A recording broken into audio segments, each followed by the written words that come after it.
Good morning, good afternoon, good evening. No matter where you're calling in from, we are very glad to have you here today for the next iteration of Music Biz's Common Ground webinar series.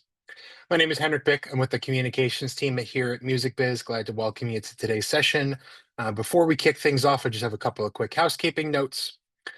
First and foremost, to make the most out of today's webinar, don't forget to use the chat to connect with your fellow attendees. You can click the chat button and that'll allow you to network with everyone who's in attendance today. We will be taking questions at the end of the webinar, so if you have questions on today's topic, be sure to hit the Q&A button on your Zoom dashboard. That's the best way to make sure that your questions make it to our presenters for answering once we wrap up the presentation. Reminder that this webinar will be recorded like all of our webinars and hosted on Music Biz's website by end of business today. You can access this webinar and all of our past recordings in a couple of places. First, you'll go to musicbiz.org for both of these archives. The first is under the events tab on our website, and you'll look for the event recording archive that houses every past recorded event that we've ever hosted. And then the next will be specifically for the webinar series itself. Under the Educate tab, you'll click Common Ground Webinar Series, and from there, navigate to the recorded webinar archive. Some of these links will pop up in the chat throughout today's session, so be sure to bookmark them if you'd like to keep track of our sessions in the future. If you're a Music Biz member, you get full access to all of our webinars from the past 10 years or so. Non-members will get access to it for about 90 days. So if you want to relive something you saw today or share with a colleague, be sure to send that link around. Outside of today's webinar, I have a couple other exciting things to mention. First and foremost, in case you missed it, earlier this week, we launched everything for Music Biz 2026. It'll be taking place May 11th to the 14th, once again at the Renaissance Atlanta Waverly in Atlanta, Georgia. Registration, hotel booking, call for presentation submissions, and Busy Award nominations are all open starting this week. Registration will be open up until the very end of the conference. Hotels sell quickly, so be sure to book yours sooner rather than later. Call for presentations close in early December, and Busy Award nominations close in late January. So be sure to check out all of those deadlines in case you want to be part of the conference and help us shape what we'll be discussing in 2026. You can visit musicbiz2026.com or the main Music Biz website, musicbiz.org. I'm saying Music Biz a lot, but that's where to go for all of this information and then things that are outside of the conference. On our virtual event series, we have another webinar coming up 2 weeks from today on October 16th. You can find out information about that on the homepage of our site as well as our next Music Biz Passport event. We'll be talking about music camps as a tool for artist growth and how it's becoming more prominent globally in a free webinar that's taking place October 21st. That's musicbiz.org. Once again, you'll click on the Passport button and that'll take you to registration for that free event as well as the other free events in the Passport series. But now, enough about future events. Let's get back to today's event. We're really glad to have the beatBread team here to present, and I'd like to welcome Matthew Tilley and Steve Hennig from the team to discuss. Folks, take it away. Hello. Good. Hello. Thank you, Henrik. As you said, good morning, good afternoon, good evening to everybody, wherever you are. Steve and I are actually sitting next to each other here in our office in New York, and we're going to talk to you a little bit about label funding today. I would be remiss, I think, if I didn't start this session with just talking a little bit about the fact that we lost our CEO, Peter Sinclair, to cancer in August. Obviously very sad for all of us, but business as usual and onwards and upwards. But I did just want to start by showing a quick video that we put together, a quick tribute to Peter, which I think really just captures his spirit and the spirit of what we're trying to do at beatBread. So that's the first thing we're going to share. I think it's less than 2 minutes long. So hopefully it just gives you a little idea of who Peter was and how we got started. I'm going to share and then go full screen like that. And here we go. I'm never going to be the coolest guy in a music party. You got to lean into what you're good at and focus on that. I'm a huge fan of music, but I never thought in a million years that I would work in the music industry. I grew up in a very, very small town, literally in the middle of the woods. You couldn't see a house from my house in rural Vermont, and never thought in a million years I'd live in Los Angeles or work in entertainment. I, went to school and I met a girl and I moved to Los Angeles. And then, even then, never thought that I work in entertainment. I've worked across a whole bunch of different industries and startups, but about 7 years ago, one of my children had a health issue and I needed to leave the startup world, and a major label was looking for someone who had never worked in the music industry before to grow a division.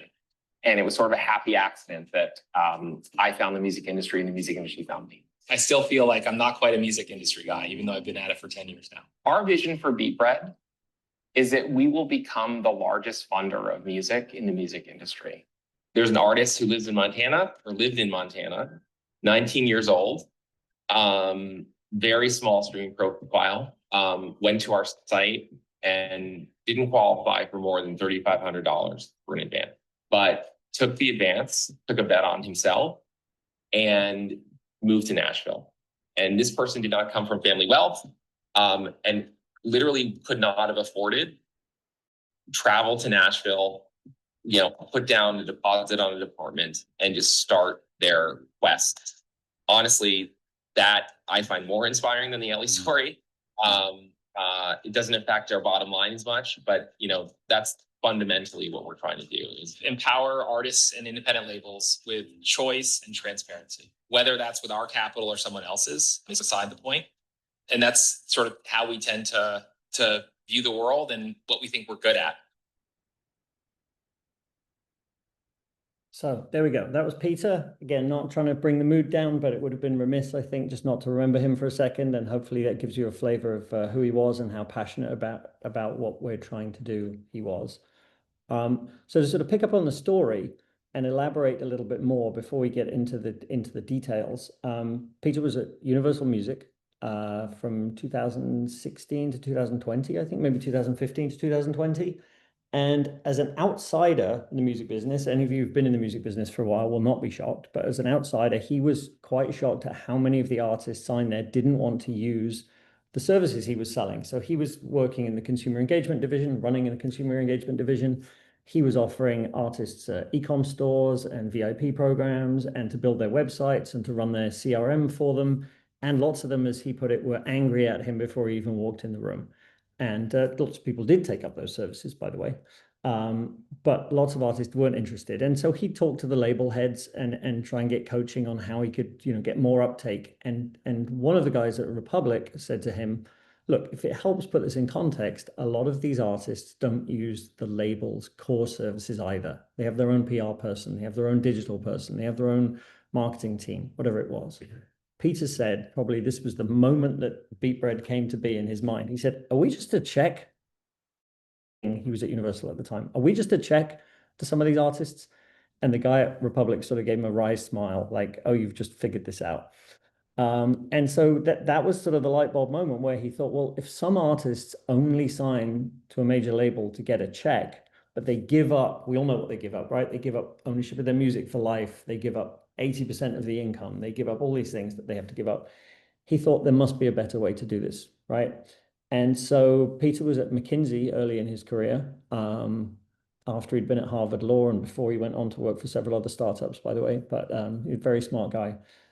He went into his McKinsey alumni network and he found a data scientist, a guy called John Holler, who was his co-founder and still with the company today. John had also never worked in music. They went and bought a large data set from Luminate, and they went off to figure out if they could accurately predict future streaming income with some data, right? This wasn't about is a song good or not.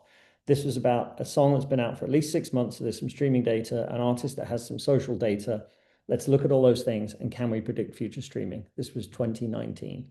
And after about 6 months of developing this algorithm, they said, yes, we can predict future streaming.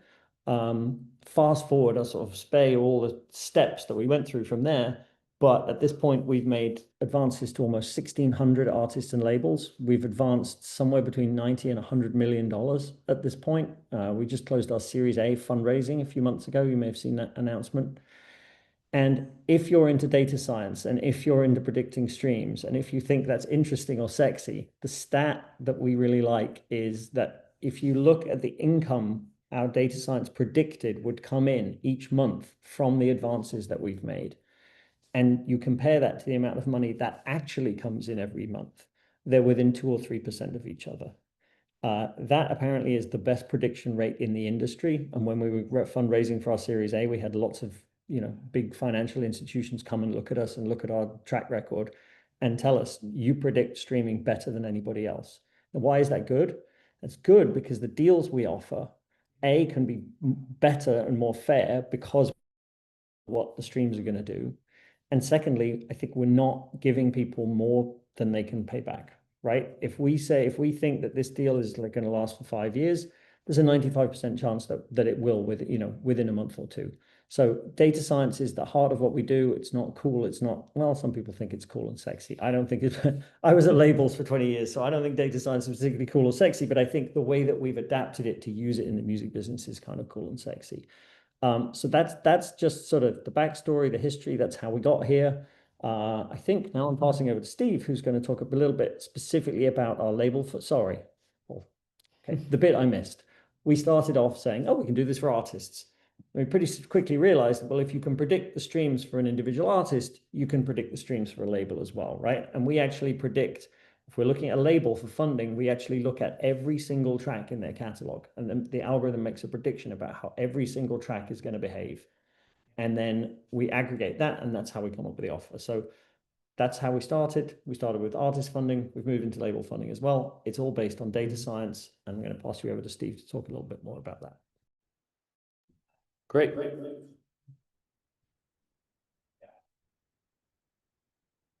Thank you for that, Matthew. As Matthew said, I'm going to share a little bit about what does this look like for labels? Why is this a good idea for labels? What can beatBread bring to the table for you as a label? So we are the tagline that we came up with, what we like to say, is funding independence for record labels. We are looking at this as an avenue towards a financial freedom, financial independence as an independent record label. So what is beatBread? I think a lot of times it's very important to talk about what we are and what we are not. So we are not a distribution company. We are not a label services or artist services company, and we are not a label. We are specifically only the funding portion. I like to explain it as the advance from a distributor or a label without the ownership and other strings attached to those deals. What beatBread does, I think, as a label or as an artist, is give you choice. So when you come to beatBread and you look to get a funding deal, you get to choose what rights in your catalog you want to include in that deal. So we can be very modular in that area. You can choose part of your catalog, all of your catalog, part of your catalog, and 5 new songs. It's very, very variable how you can apply this to the rights that you own. From there, you can also choose royalty rate and term length, depending on the royalty rate you're choosing. So you can really customize that deal with really a high degree of specificity to exactly what you need, what you're looking for, what is going to be best for your business.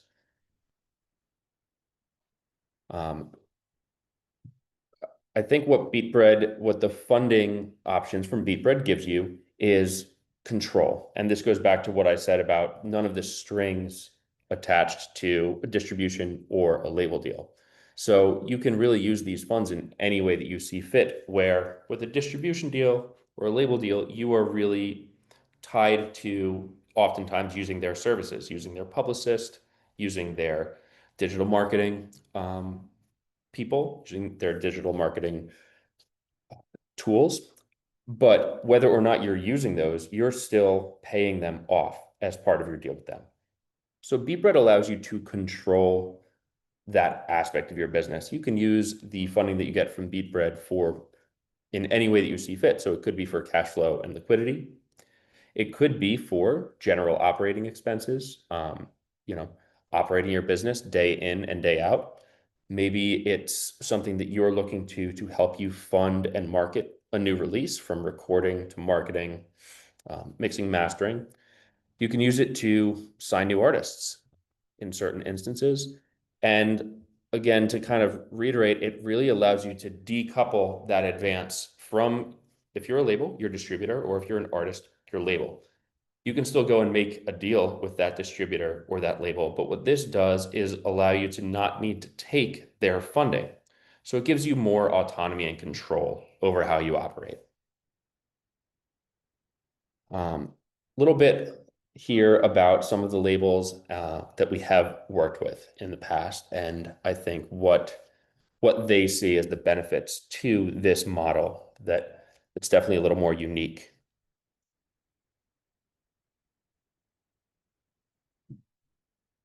I'm not going to read through these for everyone, but we'll share it so that you have access to it at the end.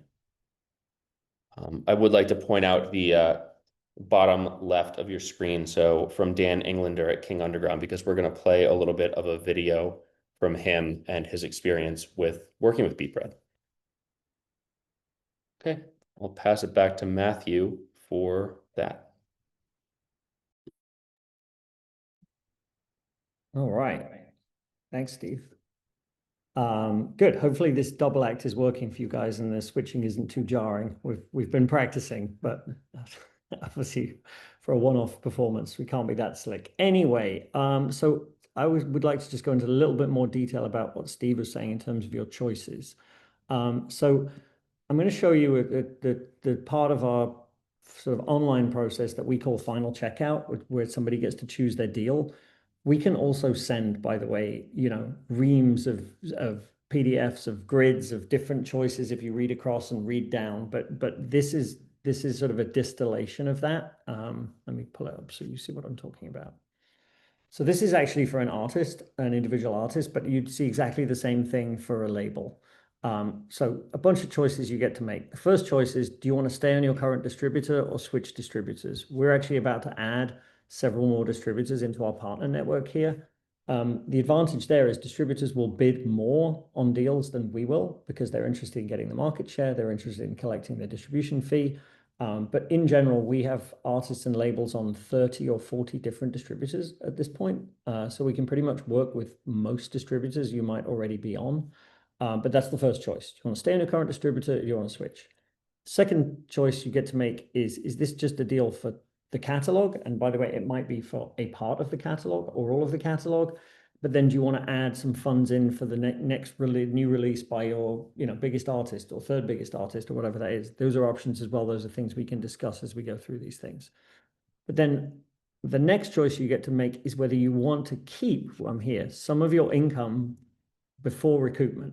So if you're using your streaming income to pay your overheads or invest in certain things or whatever that is, you can choose in 10% increments to keep 10 or 20 or 30 or 40 or 50% of your income before any of it goes towards recoupment. So if you're making, I don't know, let's say $20,000 a month and you selected 50%, you will get 50% of that. So $10,000 a month will get paid through to you before we look at recoupment. Of course, it reduces the amount of the advance you can get because you're pledging less of your income. But the point is you don't have to give up all of your income to take a deal with us. The second choice you get to make, and by the way, you'll see every time I change one of these buttons, the numbers on the left-hand side here are spinning around. And the reason it's a range at the moment is because I haven't selected all the parameters, right?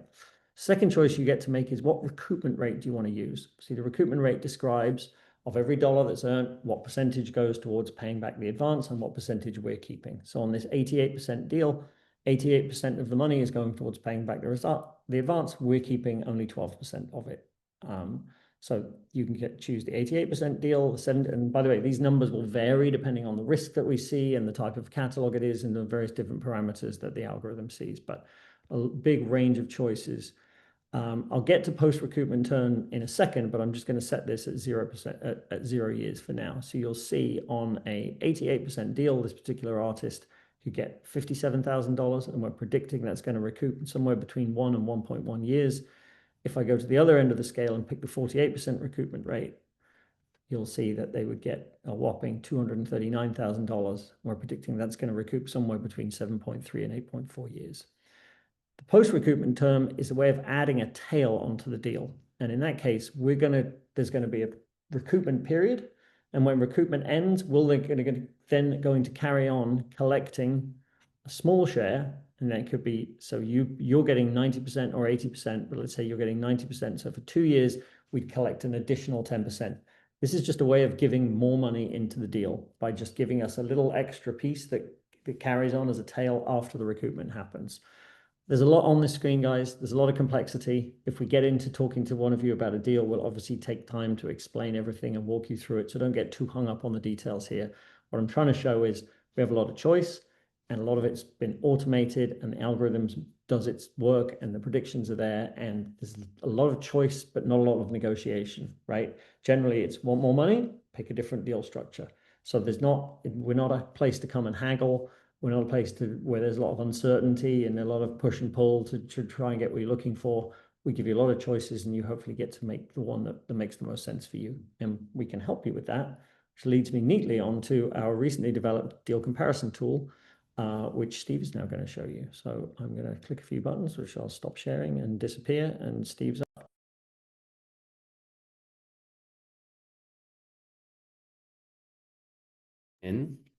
And show you guys the deal comparison tool. So the deal comparison tool was really built in order to help clients look at deals that we're offering at beatBread in comparison to other options and opportunities they have on the table. So whether it be a direct label deal, a JV deal, our beatBread royalty deal, or a distribution deal, all of that can be seen and really compared apples to apples here. So there's a couple different things that can vary, right? You can have the deal structure type. So under the label deal, you have a net profit. beatBread, it's a royalty, and distribution is a distribution deal. Up here, you'll see the total royalty advance. This is what you're getting upfront as an advance for that deal. This is all highly, highly variable, as Matthew was saying, based on the catalog, based on what's being included. With the label deal, there's an additional $250,000 in recoupable expenses. This is typically a marketing fund. So this will be paid towards any of your marketing expenses within that deal, but it's an additional recoupment on top of the advance that you've received. Here we'll have works that are subject to the advance. So in both the label deal and the distribution deal, you see that this is catalog and new releases. That's why you're going to see a higher total dollar value here in the advance. But I think particularly if you look at this, the beatBread deal is catalog only. So we're not collecting any money on those new releases that you are now using this advance to market to release. New release income paid through, this is kind of echoing the same point, but here that 100% of new music is royalties are flowing through directly to you. We are not intaking those at all. And over here, of course, in the label deal or the distribution deal, they are collecting those royalties. The recoupment rates down here, and then also the term length, because these are going to vary greatly in these different deal structures as well. Number of other inputs here, but to show you more of the point, we have a couple different ways to visualize this data, right? So I will go first to the cumulative cash flow. This is going to show you your cash flow over time based on those deal structures. So here you'll see the beatBread deal, the distribution deal, and the label deal. Crucially, one thing here is that a lot of these deals are going to, maybe one is really great if your music really takes off and you have a lot of success. But if maybe things slow down a little bit, that actually might not be the optimal deal anymore because it might put you in a negative cash flow situation. So what we built here was the option to toggle between an expected case of performance, a high case of performance, and a low case of performance to give you those, options and visualize what your cash flow, what your financial health is going to look like as a company, as an artist, as a label in those scenarios. So if you toggle between those, you'll see that it changes the outcomes. And sometimes in these instances, it might not be a deal from us that we are showing you is the best option. But what we really want to do is show you what the best option is, regardless of if it's a deal with us or something different. And then again, if you toggle to the high case, you'll see kind of where where that shakes out and what your cash flow looks like over time. We also have in here a recoupment schedule. This is going to show you kind of the expected length of your recoupment term. And again, this will vary between expected, low case, and high case. So it's really just meant to give you a really strong understanding of how all of these variables can affect not only the deal that you're taking, but your financial health over time. And then the last screen I'd like to show you is the annual cash flow. This is going to show you year by year what each of these deals is going to put in your pocket in your bank account. So again, you'll have the label deal, the beatBread deal, and the distribution deal here. And then you'll see that with the beatBread deal, you're seeing income, cash flow year over year, whereas it's going to take you, in this instance, 5 years to see any money from your distribution deal and 6 years to see any money from your label deal.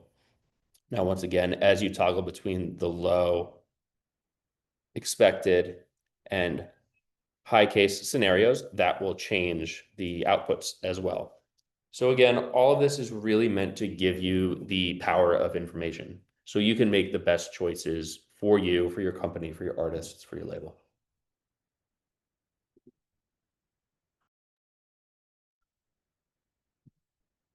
Oh, I'm back. Great. Thanks, Steve. And yeah, to really reiterate that point, guys, we are here to advance money, but Peter also just had a vision of making the music business more fair, more transparent, and easier to navigate. And the deal comparison tool will sometimes, if you say come with an offer from distributor X or company Y, if that is going to be a better outcome, we will tell you that. And Peter always said, if 10 people come to us and we show them the deal comparison tool and 4 of those take a deal from us, that's totally fine. We think it's a great tool. We think it's a useful tool for the industry. We think it's a useful tool for understanding. It is not a tool to tell you, oh, you should take a deal from beatBread. That's not the point. It is a tool to say, in these scenarios, these are the possible outcomes. You should think through what that means for you and let us help you choose the best deal. If that's our deal, great. If it's with one of our partners, also great. If it's for a deal you found yourself, that's totally fine. We're not here to try and twist your arm. So to that point, I'm just going to show a quick video from a man called Dan Englander, who's from England, weirdly, funnily, I don't know. He came to us last summer.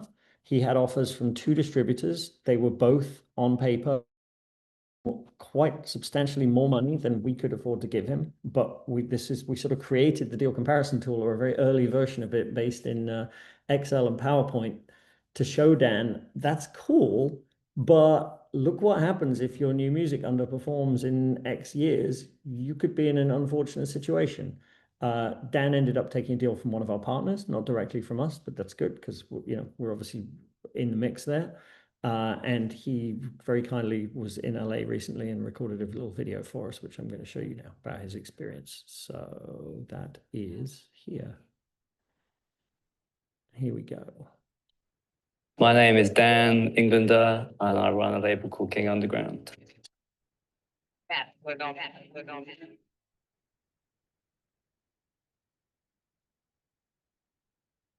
Probably quite a lot of challenges, but I think more the cash flow than anything was the biggest problem I had with the label. I did have big problems with cash, and I'd never had advances from distributors before. I did get cash advances, but it wasn't structured properly, and it led to actually being more detrimental than it was useful. So cash flow was definitely the biggest problem I would say I faced, especially with distributors paying, on 90-day terms and stuff like that. You had cash coming in, but you didn't have enough money to put into doing a new project. Well, the problem was that they were advancing me a yearly production advance, so advancing me 50K a year for production, but it was recouping at 100%. It was a 250 grand in pounds deal, and I'd never seen that kind of cash for the label, so my eyes just went all money. It was fine when all the releases were going well, but when the release didn't go well, then it didn't. That deal was just suffocating me, so if I couldn't get out of it, I had nowhere else to go, really. My goals at the time were to get enough cash to buy out of this deal, but allow me enough cash to sign new repertoire, new artists,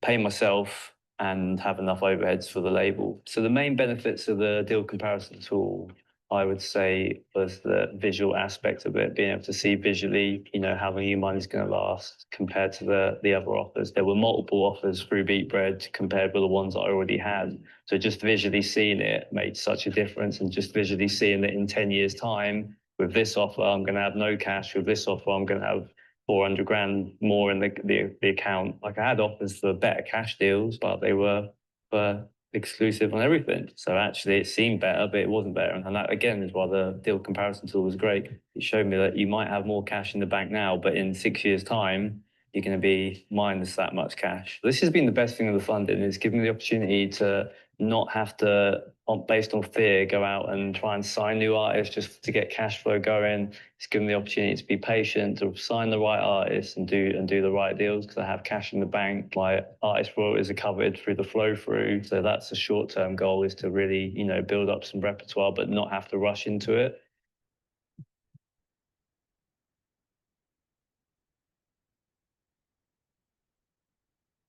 Well, there we go. The words of Dan England are there. And for those of you who weren't expecting one English person, never mind two today, I'm apologize for invading your country again or something. Anyway, that's pretty much it. I would just, obviously, beatbread.com is a great resource. If you represent an artist or you are an artist, you can actually get estimates of how much funding you could get at beatbread.com in about less than a minute. If you're a label, you can't do that. You'll need to actually talk to one of us and email. There's a form to fill in on the website, or I think the good folks, Henrik and Elena, are going to share our email addresses. Steve is really prime person for label funding stuff. Just to put it in context, for artists, they need to be making about $100 a month to see a result from the algorithm. For labels, you need to be making about $2,500 a month to get an advance from us. Just the amount of paperwork and diligence and everything else involved doesn't really make it worth it if you're making less than that. But maybe an opportunity to fund an individual artist on your label. I think here endeth the sermon from beatBread. I don't know, Henrik or Elena, do we have some questions?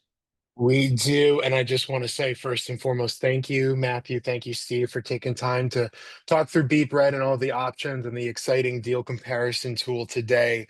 I'd be remiss to not say thank you as well for the touching tribute to Peter at the start. You know, the reason we are in this industry is because of the humans that make the music that we love, and the humans that run this industry that you know, love what they do and make it so that way folks can make a living in this industry, whether they're an artist or an executive. So really touching to you know, to talk through his life's work today with all of you. And thank you to all the folks who are here in attendance today as well. We do have some questions in the Q&A box. I There's found one. them. I found them, Henrik. Wonderful. There My is technical capabilities have improved slightly. I found the questions. Okay. that is the beauty of vamping. There is one question that popped up in the chat that I wanted to make sure we didn't miss before we jump into the Q&A proper. Joe asks, is there a deal structure that is more or most commonly used, or does it vary widely depending on the artist or label engaging in that deal? So on the artist side, obviously there's a massive spread. The most common deal length that people have been picking is a 3-year deal. I think a 5 years, the second most common, a 2 years, the next most common, a 1 year is the next most common. On the label side, nothing in particular stands out. Every label is different. Their needs are different. You know, there's nothing, no trend that I could identify there particularly. So jumping over to the Q&A, Latifa says, 2 separate questions. One, have you seen any music genres or subgenres that are less predictable?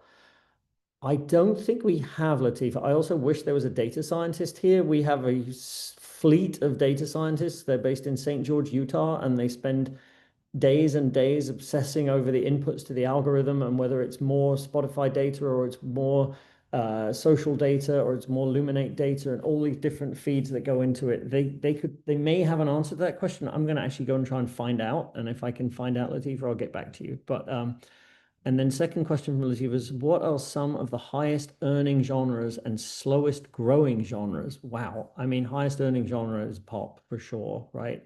Sorry, somebody's calling me, get rid of them.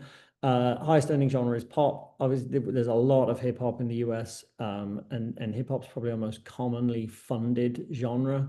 The algorithm doesn't discriminate by genre at all, by the way. We've funded kids music, we've funded gospel music, we've funded death metal, the algorithm will produce a result against almost anything. But pop's the highest earning genre, hip hop's probably pretty close behind it. Slowest growing genre, I have no idea.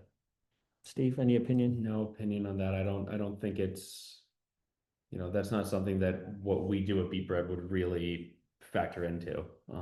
Right. So unfortunately don't have a good answer. But I'm gonna ask the data science team, Latifah, and see if we can get any answers back to you. Okay, then Sharifa says, what is the least amount of revenue that a label or artist? Okay, I did mention this a minute ago, but I'll recap. So for an artist, if you're making about $100 a month, you should be able to get an offer from us. Just go to beatbread.com. For a label, about 2,500 a month is kind of the baseline. Maybe a little less, maybe around 2,000, but sort of just depends how complicated the deal is. Again, sometimes complexity is the enemy, right? If you've got 300 artists on the label and they're all making pennies, that's quite a challenging deal for us. If $2,000 is coming from 3 artists, that's a very easy deal to do. So it just sort of depends. Maria says, do you have an admin team looking over statements from the various sources to make sure they're being accounted correctly? Yes and no, Maria. So when we always ask for statements from the distributor to actually see real income data, and at the same time, using ISRCs, we pull that same data, we pull data on those tracks from Luminate. And one of the first things that the system does is says, okay, this is what the Luminate streams show, and this is what the distributor streams show. Do they line up? So if we saw a massive discrepancy, if Luminate said that track was streamed 1 million times last month, and your distributor said it was streamed 100,000 times last month, we would come back to you and say, something's off here. We don't know what it is. Is there another version? Is there a different ISRC? Did you change distributors? Something got lost in the mix. So that's not a service we offer. I think there are people out there. Notes, I think, is one. Mogul is another. There's various people who will do audits on your distribution statements and make sure all your income's being accounted for. Not something we specifically do, but like I say, if there's a big discrepancy between Luminate, the chart company, and your distributor, we would certainly point that out to you and see if we could work that out. And then Consuelo, question about publishing. Yes, which we haven't mentioned at all. We do advances against publishing as well. Yep, absolutely. Essentially, an artist I know labels and publishing is a bit of a different situation, but an artist can choose to get an advance against their streaming income, their publishing income, or if they want both, and that's like totally optional. Maybe what's available, what's actually worth it, what are they trying to achieve, all those various things. But we much in the same way we predict streaming, we can now predict publishing. It took us much longer because, as you all probably know, publishing is a lot more complicated. But we did get there in the end. Couple questions in the chat as well. Maganda asks, do you work with all artists globally? Yes, thank you, Steve. You're not on screen, but you've got my sidekick here. Yes, we can work with any artist anywhere in the world. Pretty much the distributor may be a question. It's much easier if they're on, a Western-based distributor. But we have also worked with distributors in Australia and Canada and various other parts of the world. So yeah, absolutely. That is not generally an issue. And then one more here from Ty. How can you predict possible earnings? Isn't one of the main variables how efficient the marketing is? I can burn $1,000 on ads that are not effective, or I can spend $100 that can outperform if targeted properly. Yeah. Is there any more detail on how you can predict the success of the catalog? Yeah, so we're generally predicting mark on tracks that are at least 6 months old. And generally when they're 6 months old, they are into an established pattern. Now, what we can't predict is if somebody goes and pours a bucket load of money onto them, right? But in those cases, the deal's going to recoup early. And so either, depending on how the deal's structured, it's either going to end or you're going to start, the amount of income flowed through to you is going to go way up. So no, we can't predict some, amazing marketing campaign that might happen or some viral success that might happen. But in either of those cases, when that happens, the bulk of the upside will go to the repertoire and not to us. The deals are structured so that if they recoup early, benefit flows much more to the owner of the track than it does to us. So yeah, we can't, I joke and say, if you as an individual artist, you could tell me Beyonce's going to be on your next single and you're headlining Coachella next year. And that unfortunately doesn't change our predictions. We haven't been able to build that into the model yet. But what we have been able to do is predict how a track that's been out for at least 6 months is going to perform with pretty devastating accuracy. Now, of course, sometimes something does better and sometimes it does worse, right? But our predictions in aggregate are pretty good. So it's a very fair question. Yeah, we can't predict the future in terms of unknown variables, but we hope we compensate people fairly when that happens. And then one more. I've got this one. How long has beatBread been in business? We have been in business for, well, our website launched at Thanksgiving 2020. We'd done about 4 deals before we launched the website, just as kind of test things. So we were sort of up and running in August of September 2020, so just over 5 years ago. But if you try and search for our website in the Wayback Machine, should start showing up around Thanksgiving of 2020, so end of November. Do you work mostly with individual artists or labels? So the vast majority of our deals have been artists so far, just because that's where we launched and that was our business to start with. But the shift, we've started marketing a lot more to labels, so we're getting a lot more into that business now. Is the $100 per artist streaming revenue? Yes, yeah, exactly. So if you're getting $100 a month or more from your distributor, DistroKid, TuneCore, whoever the Orchard, whoever that may be, that's generally the threshold that the algorithm will give you a result on. Fantastic. I think we've answered everything, Henrik. Looks like we are at the end of our Q&A. Folks, if you've got anything else, now is the time to ask your questions. But thank you again, Matthew. Thank you, Steve, for joining us today and walking us through beatBread's platform and the deal comparison tool. And thanks to everybody who joined us today. Also, Matthew, thank you for, on a personal note, for mentioning death metal. We never get to talk about death metal, even just saying the words. So maybe me only appreciates that, but I do really appreciate it. And it looks like we do have one more question that's come in before we wrap up. And Henrik, are we our email addresses somewhere? Did I miss that? Did that happen? We've got LinkedIn's in there. We'll make sure that your emails are dropped in the chat as we wrap up here shortly. Yeah, anybody, obviously feel free to connect with us on LinkedIn. And Elena's just very helpfully put those, but Elena, feel free to share our email addresses as well. And guys, like I said, Steve's the primary point of contact, but email both of us, one of us, whatever. We're here to help. We're here to chat. And if you think you might need funding in 6 months, hit us up. Let's have a chat. If you're in New York, let's go get a coffee. This is not it's much better if we start talking now than if you come to us and be like, I need funding next month. And then you're like, okay, well, that's now everyone needs to panic. So build a relationship, come say hi. Let's get into the details. There we go. Okay. Email addresses are in the chat now. I was sort of vamping for time there so we could get those, but there's one more question, or maybe more. There's more. It's kind of a two-parter. So okay, Matthew, I'd like to see if you could answer this first one that Charlie posed. Well, so Charlie, I could take that question one of two ways. The question is it an option to be bought out of your deal? So there's 2 meanings to that in my mind. One is, can we buy you out of an existing deal? The answer is absolutely yes. Let's say you have a unrecouped balance of $50,000 and we can advance $150,000. Well, then $50,000 is going to go direct to whoever you're unrecouped with, and the 100,000 is going to come to you, right? So we can buy you out of a deal as long as the headroom is there. And the other way of answering it is, can you buy out of a beatBread deal? And the answer is absolutely yes. And I'll just tell you a fun story. Phil Wild, who was at Virgin and Atlantic and a bunch of other labels for years, it was our legal advisor, actually still is, but doesn't work directly for us. When we were writing our very first contract, Phil was asking us questions about, what happens if this, what happens if that? And he said, what will happen if somebody's taken advance from you and then they want to get out of the deal? And Peter, the little video you saw earlier, said, well, what would normally happen in the music business? And Phil said, well, that's when you rub your hands together and say, oh, I can screw these guys for as much money as possible. And Peter said, I definitely don't want to do that. How do we make it as fair as possible? And so what we came up with is a formula. It's written into the contract. It's math. It says, how much do you owe? How much time's left on the deal? How much did you make in the last 6 months? And then there's a formula that's this minus that divided by that. There's the number. So it's all agreed beforehand. If somebody wants to get out of a beatBread deal at any point, we run the formula and there is a number, and there's no haggling, there's no stress, there's no arm wrestling. It's as simple as that. So that was 2 answers to your question, Charlie, but I hope one or both of them was useful. But to the second part of your question, Charlie, is if you changed your mind and you wanted to, maybe a major label approaches you or something, The beauty of staying in the beatBread deal in that instance is that you don't need to take the money from the major. You can keep that money that you've advanced from beatBread and negotiate better terms, more favorable terms with the label, with whoever you're talking to, as a possibility.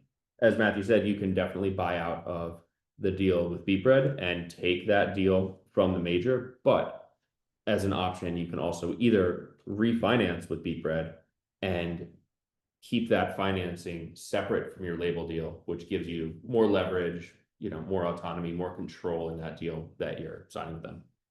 Yeah, and Steve's really saying everything comes down to choice, guys. We always want to give the maximum choice to the artist, to the label, to whoever we're dealing with. So if you got an offer from somewhere else, let's look at it together.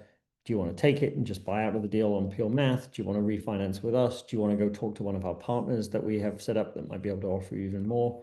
There's always options, always choices, and that's what we're going for. Wonderful. Gentlemen, thank you again so much for spending your afternoon with us. We really appreciate it. And folks, thank you for tuning in for today's Common Ground webinar series presentation. Really glad to have you all here. The recording of today's webinar will be available on our website by end of day today, and you can expect an email in a day or so with the slides from today's presentation. Thank you again for being with us, and we hope to welcome you to the next Common Ground webinar. Thanks, Henrik. Thank you.